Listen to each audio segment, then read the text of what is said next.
How do you go from losing by 20 in game 1 to a phenomenal bounce back and winning by 20 the very next game? To answer that, I've teamed up with an actual coach in this video. Stick around as I try to analyze the Celtics, and Coach Nick from B-Ball Breakdown will cover the Milwaukee side of things, and then you can head over to his channel to watch our Golden State vs Houston Game 2 breakdown, but also just to find out why he's been the GOAT of NBA analysis on YouTube for a whole decade. What up everybody, my name is Stefan and this is Heat Check. Let's get into it. So looking at it from Boston's perspective, I like the shots that they were able to get early on. Their bread and butter, the Al Horford pick and roll, has really been working for the Celtics. Right here, the high screen, and Horford pops out, gets the ball with nobody around him, and he easily knocks it down from downtown. This time going inside, great use of the body to bump Lopez and create enough space for the hook shot. Defensively again, same strategy as game 1, throw multiple bodies at Giannis to try and stop his momentum to the basket. In transition, the Celtics swarm Antetokounmpo with 3 defenders, and not only they stop him from going to the basket, but they get the steal as well. And same thing inside, great help defense from Morris, stepping in and forcing the Greek Freak into a tough shot and ultimately getting the block. Despite all of the made threes by the Bucks, Boston were down by only 4 at the half, playing their game, operating out of the pick and roll and the dribble handoffs for some open mid-range jumpers. They kept it a close game despite Kyrie having a very rough day. He just couldn't get it going in game 2. However, where I feel like Boston let this one slip away is in the third quarter, where after a mini run by Milwaukee, they started to get impatient and got away from their style of play. All of a sudden, the Celtics got into a 3-point shooting match with the Bucks, jacking up a lot of long and difficult shots. And once the lead quickly ballooned to 25 by the end of the quarter, there was no coming back from that.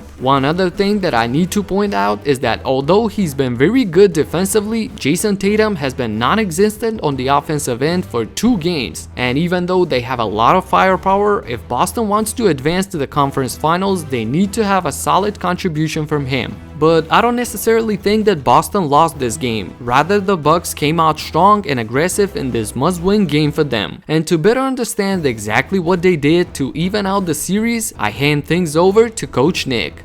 Hey sports fans, Coach Nick here, and I'm so excited to be on Heat Check with Stefan. So enjoy my take on how the Bucks got back in this series. In game 1, the Milwaukee Bucks shot 33% from behind the three-point arc, matching the Celtics' number of threes made, and was a big factor for why they lost.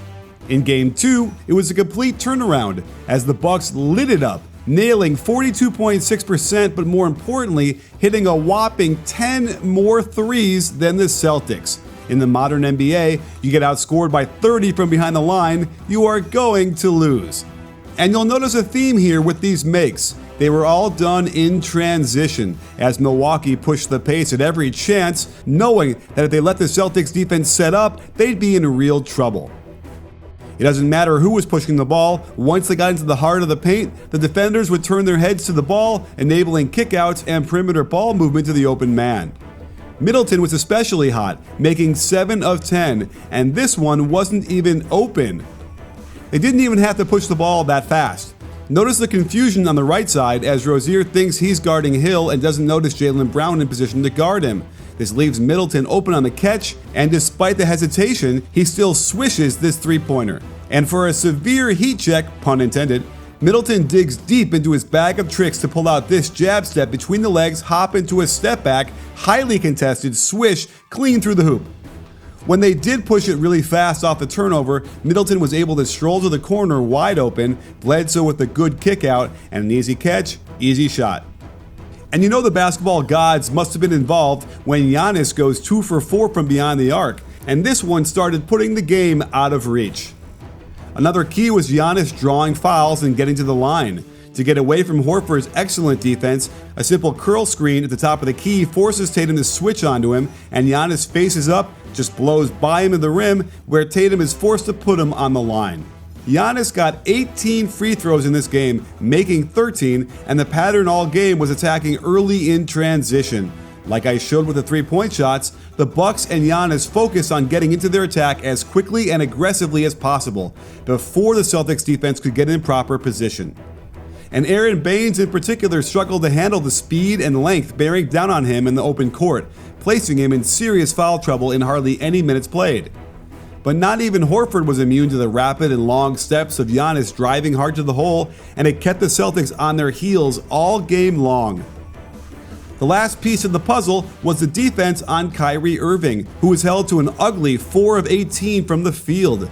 Credit Bledsoe with this wildly athletic block of a lob after Kyrie beat him backdoor for his first miss. What I could not understand was how often they set screens for Kyrie with Middleton's man. If there's one guy that can make life difficult for Kyrie, it's the length, strength, quickness, and defensive tenacity of Middleton, and it showed on a number of these shots. However, he was also able to break free from this defense and get very makeable shots, but just couldn't hit them. And there were a few others not against Middleton that did not go down, and you have to imagine that back in Boston, he won't miss these types of shots, and the Bucks had better adjust who they want Kyrie to attack. If the Bucks continue to control the tempo, they have a good chance at taking control of the series. But it seems to me the Celtics have enough experience and the coaching know-how to make sure they don't get on the break as much and rely on a three-point percentage regression to the mean. And if that happens, expect a Boston Celtics series win. Once again, thanks to Coach Nick for collabing with me on these videos. Check out his channel and definitely subscribe there if you haven't. Talk to you in the next one. Peace out.